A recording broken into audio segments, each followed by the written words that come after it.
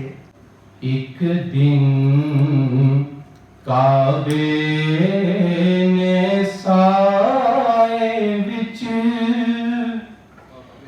एक रोज मदीने ना लिखिया।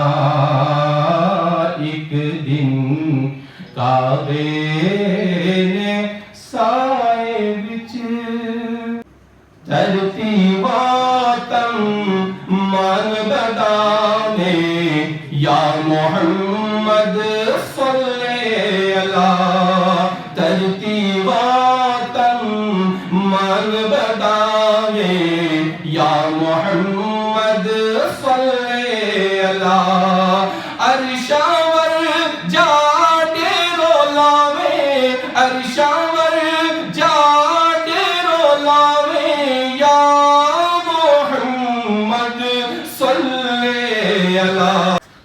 कहा जाता है कि लैंग्वेजेस कनेक्ट पीपल, ज़बानें लोगों को मजबूत करती हैं, समाज को जोड़ती हैं। और हमारी ये यूनिवर्सिटी जिस समाज में कायम है, यानी जिस खित्ते में कायम है, उस खित्ते के अंदर दो ज़बानें गोजरी और पहाड़ी बहुत कसरत से बोली जाती है। और इन दोनों ज़बानों का अपना क्लासिकल और मॉडर्न लिटरेचर है। अव्वल हमद सनाई इलाही, अव्वल हमद सनाई इलाही, जो मालिक जो मालिक उसका नाम पुकारने वाला किसे मैदान दिया।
समझो सारा मेरा अपना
प्यारे बच्चों, आप सबसे और ख़ासतौर से जो ये हमारे नौजवान बच्चे हैं, इन सब से बात करके हमेशा मुझे खुशी होती है। मुझे ये लगता है कि मैं अपने बच्चों के साथ हूँ और कभी कभी मैं हद से गुजरते हुए बहुत सी ऐसी बातें कह जाता हूँ जो मैं अपने बच्चों को कहना चाहूँगा। आज का जो ये प्रोग्राम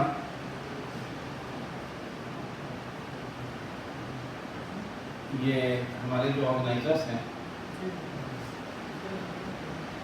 इनको सैल्यूट करना चाहिए कि उन्होंने ऐसा प्रोग्राम बनाया जिसमें पूरे जम्मू एंड कश्मीर को एक साथ कर दिया। कश्मीर भी है, गुजरी भी है, पहाड़ी भी है और उर्दू भी। ऐसे मौके बहुत कम आते जब इन सारे लोगों को एक साथ एक प्लेटफॉर्म पे हंसते, मुस्कुराते, गुनगुनाते और बगैर किसी की तनकीद किए हुए बातें। तो जितने भी लोग यहाँ पे थे और जिन्होंने आज इतना खूबसूरत प्रोग्राम पेश किया, वो सब मुबारकबाद के मुस्तहक हैं। और ख़ासतौर से जो हमारे ऑर्गेनाइजर्स हैं, वो सबसे बड़ी उनके लिए इस कोशिश के लिए उनकी सराहना होना चाहिए। मैं चाहता हूँ उन सब के लिए एक ताली हो जाए।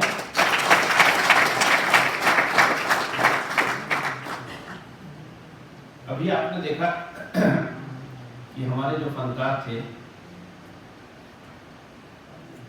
उनके पास ढोलक था, हारमोनियम थी। ये जो इंस्ट्रूमेंट्स हैं, ये हमारे ट्रेडिशनल कल्चर के पार्ट हैं। ढोलक है, हारमोनियम है, शहनाई है, तबला है। बहुत कोशिश हुई कि इनको मिटा दिया जाए। मॉडर्न इंस्ट्रूमेंट्स बहुत से अवेलेबल हैं, लेकिन दुनिया इनको मिटा नहीं सकती। मैं ये समझता हूं कि इसका एक बहुत बड़ा जो रीजन है वो ये है कि ये हमारे फोक कल्चर के एक पार्ट है।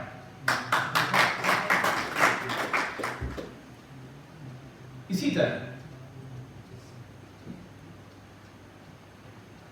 दुनिया कितनी भी चाहे,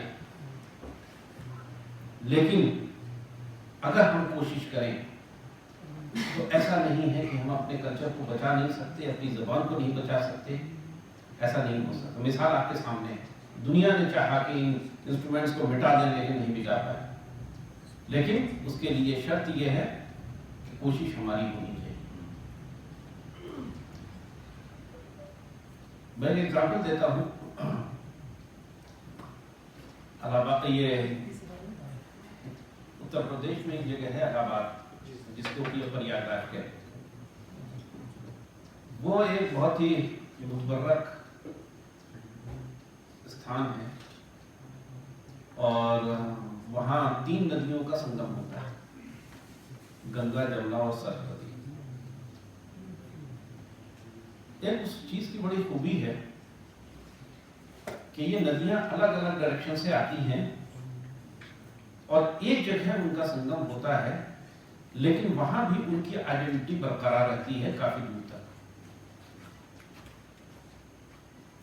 लेकिन और आगे जाने के बाद वो जम हो जाती हैं, लेकिन सारी नदियां अपनी आइडेंटिटी खो के एक नदी बन जाती है। इसी तरह जबानों का भी, लखनऊ, दिल्ली और दक्कन, ये उर्दू के गहवारे रहे। जो लोग उर्दू से वाबस्ता है उनको पता। इसी तरह हिंदुस्तान का बहुत बड़ा इलाका था जहां हिंदी बोली जाती थी। अब जो लोग यूपी से हैं वो शायद मुझसे इत्तेफाक करेंगे कि वो जो उर्दू जबान थी वो खत्म हो गई, जो वो हिंदी थी खत्म हो गई। क्या रहा? अब हमारे पास जो वहां ज़बान है वो हिंदुस्तानी ज़बान है, न वो उर्दू है न वो हिंदी। बहुत अच्छा है। क्या वजूहात रही कि ये अपनी अपनी आइडेंटिटी खो के एक नई बन गई, जम हो गई एक दूसरे में। बहुत से उसके रीजंस हैं। लोगों का माइग्रेशन एक जगह से दूसरी जगह, उसका इन्फ्लुएंस, और भी बहुत से रीजंस हैं। लेकिन ये हिंदुस्तानी भी, जो कि एक अलाहा है उर्दू और हिंदी का, धीमे धीमे वो भी खत्म होती जा रही है। आप दिल्ली जाएं, दिल्ली में अच्छा खासा इन्फ्लुएंस है पंजाबी बोलने वालों का। ना वहां हिंदी है, ना उर्दू है, ना हिंदुस्तानी है, पंजाबी। अब जो ये हिंदुस्तानी लैंग्वेज है ये भी एक बहुत छोटा सा इलाका है, वहां सिमट के रह गई है। यूपी और उसके आसपास का कुछ इलाका है, वहां पे सिमट के रह गई। मैं ये मानता हूं कि इस सारी बदहाली के जिम्मेदार हम हैं। हमने अपनी चीजों को छोड़ दिया। अम्मी से हम मम्मी बन गए, अब्बा जी से हम पापा पे उतर आए। जो घर में ज़बानें बोली जाती थी वो खत्म हो गई। बच्चों से हम उर्दू अपनी ज़बान में न गुफ्तगू करके हम ये चाहते हैं कि साहब उनसे इंग्लिश में बात की जाए, उसमें फ़ख्र समझते हैं। मैंने कश्मीर में देखा है कि जब वो कहीं होते हैं तो कश्मीरी में बात करते हुए भी उनको गिरान गुजरता है। और भी बहुत से रीजंस हैं। कल्चर देखिए, हमें याद है कि हमारी वालदा थी, वो गरारा पहनती थी, गरारा और ये जब्बर कहला था। आई डोंट नो यहाँ पे उस लैंग्वेज को क्या कहा जाता है। वो वहां का कल्चर था और अपनी वफात तक उन्होंने उस लिबास को नहीं छोड़ा। उनको उस चीज से, अपने कल्चर से मोहब्बत थी। हालांकि गरारा उसको संभालना बड़ा मुश्किल होता है, और खासतौर से ओल्ड एज में, क्योंकि गरारा अच्छे खासे कपड़े का बनता है, जो बेटियां बैठी हैं इनको पता हो। लेकिन उन्होंने उस चीज को नहीं छोड़ा। शादियों में वहां पे रिवाज था, इतना बड़े फर्शी गरारे बना करते थे। फर्शी का मतलब जो बिल्कुल जमीन से लगते हुए चले, अच्छा लगता था, एक कल्चर था। और वो गरारे बड़े महंगे हुआ करते थे। अब आप ये देखिए कि वो गरारे जिसको दुल्हन को एक ही दफा पहनना है, उस पर इतना पैसा खर्च होता था, और शादी के बाद जो है वो रख के तय करके रख ली जाती। फिर कभी अगर इस टाइप का मौका होता था तो फिर वहां भी गए। आज हमने क्या किया? अच्छा, वो चीज थी अपने कल्चर को प्रिजर्व करके रखने का, कि जब भी हमारा कोई फंक्शन है, कोई ऐसी चीज है जहां हमको मौका मिलता है, हम उन चीजों का इस्तेमाल करेंगे। आज क्या कर दिया हमने? शादी के लिए, अरे भाई कौन इतने पैसे खर्च करेगा, चलो एक किराए पे ले लो, वहां से आ गया, एंड मैटर एंड्स। उसके बाद मुझे नहीं लगता कि वो दुल्हन कभी या वो लड़की कभी जो है अपने जो मलबूसात है उनको कभी पहनती हो। आज हमने जो है क्या अपना लिया? जीन्स एंड टॉप्स अपना ली। वक्त के साथ साथ जरूर बदलना चाहिए ये कि साहब घर में अपनी जबान में ना बोल के अंग्रेजी में, ठीक है, इंग्लिश कॉन्वेंट्रम इज देयर, उस चीज को इग्नोर नहीं कर सकते। हमको दुनिया में भी आगे बढ़ना है, लेकिन मुझे मेरा अपना मानना यह है, अपना कल्चर नहीं छोड़ना।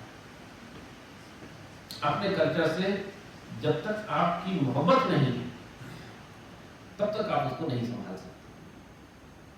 बच्चों से जरूर करिए, लेकिन अपने कल्चर की भी बात करिए। इस चीज में जब मैं यहां आया तो ये हमारे अंजुम साहब, ये हमारे पास तशरीफ लाए कि साहब हमें कुछ करना है। तो हमने सोचा ये भी एक बेगानी की बातें हैं। हमने इनको ब्लैकमेल भी किया,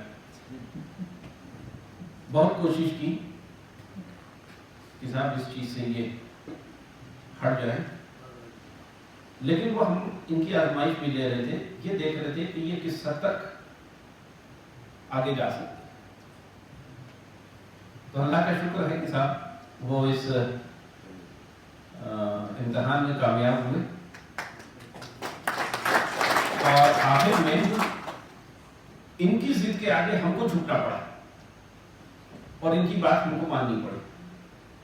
तो इस तरह से ये जो सेंटर था, ये सेंटर फॉर रिसर्च इन गुजरी पहाड़ी एंड कश्मीरी, ये वजूद में आया। फिर ये हुआ इनका जो है, इनके अंदर दीवानगी है। उन्होंने कहा कि नहीं साहब इससे इनको तशनीगी नहीं हुई, नहीं साहब और करना है। फिर ये प्रपोजल लेके आए कि साहब हमारे पास जो है इस टाइप की एक है और ये होना चाहिए।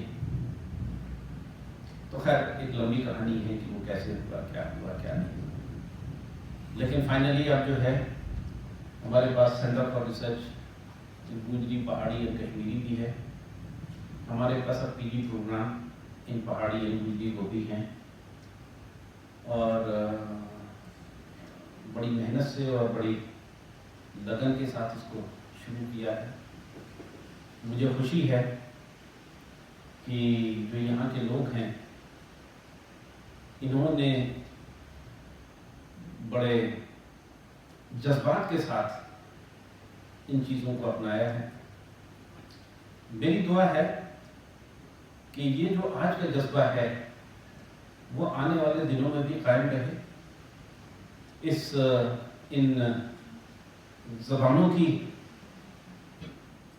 इन ज़बानों का तहफ़्फ़ुज़ होता रहे, इस कल्चर का तहफ़्फ़ुज़ होता रहे और हमसे जितनी कोशिश हो सकती है इनके तहफ़्फ़ुज़ में और इनके फ़रोग़ में अल्लाह ताला हमको उसकी तौफ़ीक़ दे कि हम अपना पूरा उसमें किरदार निभा सकें। मैं इन्हीं अल्फाज के साथ अपनी पूरी टीम, जो हमारी ये टीम है, इसको और सारे लोगों को बहुत बहुत मुबारकबाद देता हूँ। अब हमने तो कर दिया, अब इसकी जिम्मेदारी आप सबके ऊपर है। अल्लाह।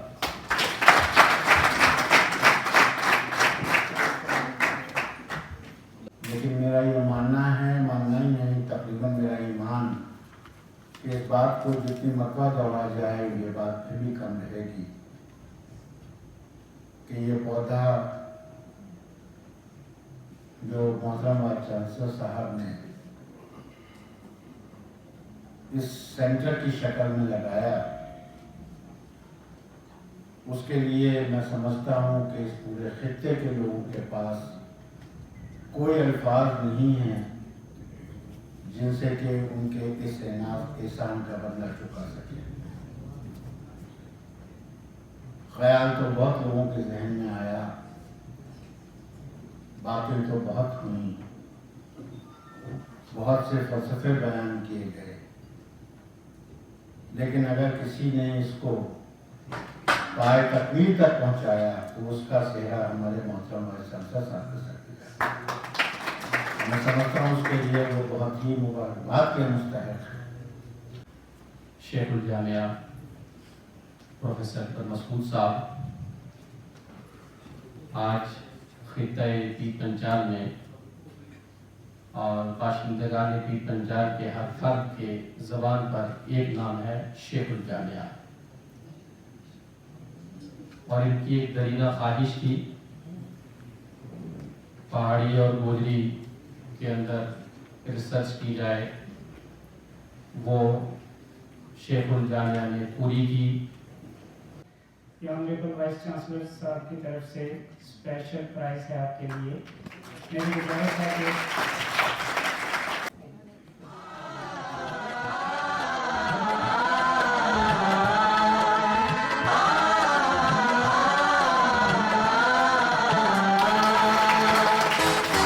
दानिश गए बाबा का एक तोहफा नजारा है इस नूर के मरकज का।